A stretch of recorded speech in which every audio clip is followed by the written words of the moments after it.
Salut à tous les amis, c'est Stay Geek. Aujourd'hui on se retrouve pour faire une nouvelle vidéo de montage. Vous avez sûrement vu dans le titre ainsi que la miniature. Donc hier je vous ai fait une vidéo où je vous montrais que j'avais reçu pas loin de 22 RX 5700. C'est le bon modèle du Seigneur, c'est les cartes aux oignons. Pour moi c'est la carte favorite pour miner de l'Ethereum actuellement. Très bonne performance avec le taux de MH consommation. Abordable au prix auquel je les ai achetés. Et surtout stabilité irréprochable, et on peut les BIOS modder pour avoir un peu plus de puissance. Donc aujourd'hui on va faire le montage de ces cartes là. On va pas les BIOS modder, on va ni configurer le rig, ça sera dans une partie prochainement.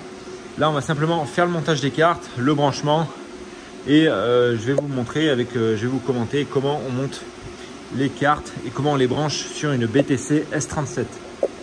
Donc là, comme vous pouvez voir, c'était du coup un châssis de chez la boutique des oiseaux, que je vous avais présenté dans une vidéo antérieurement. Donc vous avez le lien dans la description si le châssis vous intéresse. Donc ce châssis là, il est fait exclusivement pour venir mettre de la BTC S37 dessus. Donc moi je suis juste venu repercer et retarauder en fait la barre ici pour venir les fixer, parce que normalement vous pouvez mettre des petits clips pour que la carte ne bouge pas, mais là du coup j'ai préféré visser et tarauder, ce sera beaucoup plus pratique pour ce qu'on va faire aujourd'hui. Donc ensuite, qu'est-ce qu'on a? On a une clé USB 8 Go avec iOS préinstallé dessus. On a notre barrette de RAM de 4 Go, notre processeur qui est déjà installé. On a ici une alimentation chinoise. Donc là, on est sur une 2000 watts garantie 6 mois. On a tous les câbles, c'est des alimentations spéciales minage. Je suis venu au préalable connecter du coup toutes mes alimentations de PCI sur la carte mère. Et petite particularité comparée aux autres cartes mères ATX, c'est que là en fait on n'a pas de connexion 24 pins. Vous voyez que la 24 pins elle est ici, elle est branchée avec un adaptateur pour venir en fait donner l'impulsion et que l'alimentation puisse démarrer tout simplement. Du coup on n'a pas d'alimentation au CPU puisque ça se fait à partir des câbles PCI ici. Donc on a une meilleure stabilité que les BTC S37, c'est plutôt pas mal.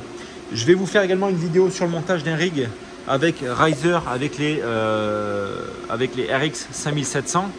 Donc ce rig là va être monté. On va avoir un autre rig ici avec une une B250 Mining Pro BTC.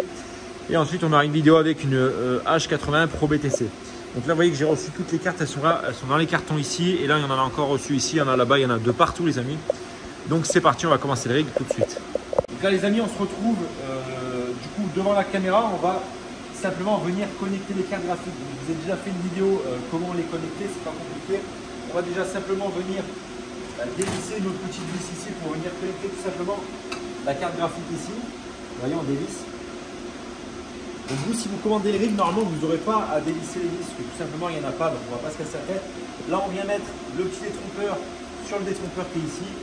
On vient clipser la carte, on fait attention de ne pas y aller trop fort pour pas que la carte soit abîmée. On tient dessous si possible, suivant la planche que vous avez mis, ça peut jouer beaucoup. Donc on prend la vis maintenant tout simplement et on met la petite vis dans le trou, il n'y a rien de compliqué. Donc là on a notre première carte, vous voyez, qui ne bouge plus, c'est vraiment très très rigide. On va venir tout simplement maintenant choper un câble. Il faut juste le démêler parce que sur ces alimentations là il y en a énormément. On prend un câble avec 2 x 8 pins. On vient connecter le premier 8 pins ici et on vient connecter le deuxième, c'est un 6 pins. On vient connecter le 6 pins juste à côté. Donc sur ces cartes mères là, l'avantage, contrairement au Riser, je ne vais pas vous en donner tout de suite.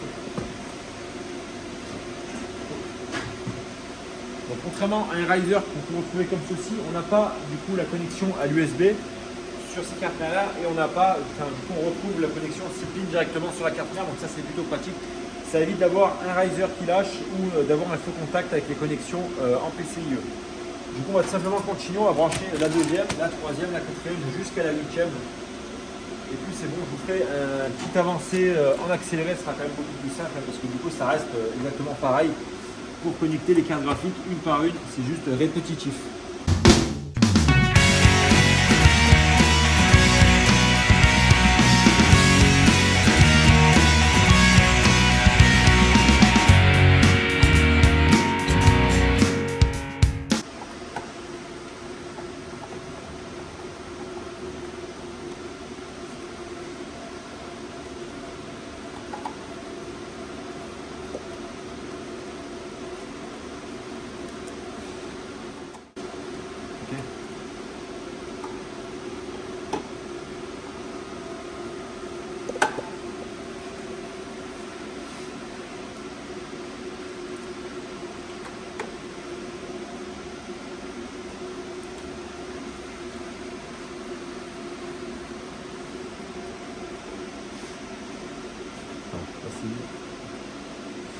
passe de l'autre côté.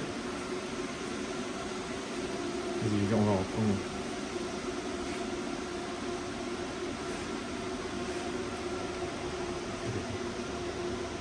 Les amis, comme vous avez vu, on vient de connecter à la carte mère donc les 8 cartes graphiques. Et maintenant, on va continuer simplement le branchement de chacune des cartes. Si jamais on parvient, le câble est trop court, on viendra simplement mettre des adaptateurs comme ceci. C'est des duplicateurs 2 x 8 pins vers 1 x 8 pins pour avoir plus de câbles et surtout plus de longueur. Donc on va voir si ça passe pour la troisième.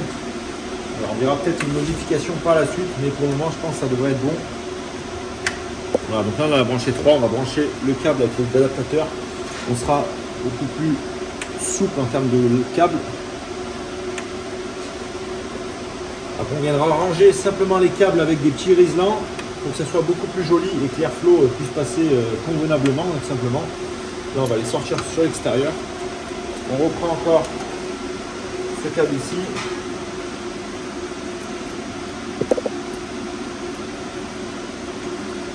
Tenez bien vos cartes quand vous venez plugger le 8 pin et le 6 pins pour éviter d'appuyer sur le PCIe tout simplement.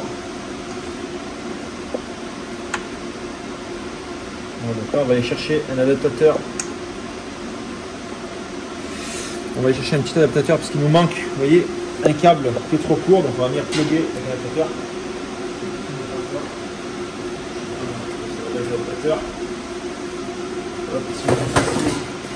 Toujours les amis, avoir une boîte avec des câbles, ça peut servir, ça peut sauver des vies.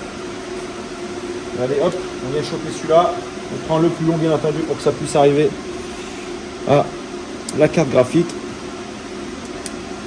Voilà, on vient plugger le dernier. C'est la cerise sur le gâteau. Voilà, donc là on va ranger les câbles et je vous retrouve quand j'aurai fini le câble management. C'est parti, à tout de suite les amis. Voilà les amis, je viens de finir le câble management, comme vous pouvez voir, c'est un câble management qui est plutôt simple, basique. On a mis des petites attaches comme ça en velcro pour simplifier. S'il y a un petit débranchement ou rebranchement à faire, ça va plus vite. Qu'est-ce qu'on peut espérer en termes de gain sur un rig comme ça? Là on est sur des RX 5700 non BIOS modé. D'abord on va parler de non BIOS modé. Ça sort à peu près 50 mAh de la carte. Donc on est sur à peu près 400 mAh avec toutes les cartes sur une consommation d'à peu près 120 watts par carte. Une fois BIOS modé, on va taper les 54-55 mAh pour à peu près 90 à 105 watts. Donc on est sur une rentabilité brute bien sûr de 630 €. Et ça va dépendre ensuite du coût d'électricité que vous allez avoir. Si vous payez l'électricité aux alentours des 18 centimes, et ben, je vous laisse faire le calcul. Hein, ça consomme à peu près 1000 watts l'ensemble, les cartes graphiques, le processeur, etc. Là, on n'a pas encore mis le ventilateur. On peut rajouter un ventilateur additionnel par la suite. Mais là, actuellement, avec un rig comme ça, vous allez espérer aux alentours d'une renta en net d'à peu près 550 € mensuel. Donc voilà les amis, dites-moi dans les commentaires ce que vous pensez de ce petit rig, de ce petit montage. Si vous aussi, vous avez déjà des cartes et si un rig comme ça peut vous faire envie. Personnellement, moi je trouve ça juste magnifique avec toutes les mêmes cartes posées comme ça les unes à côté des autres.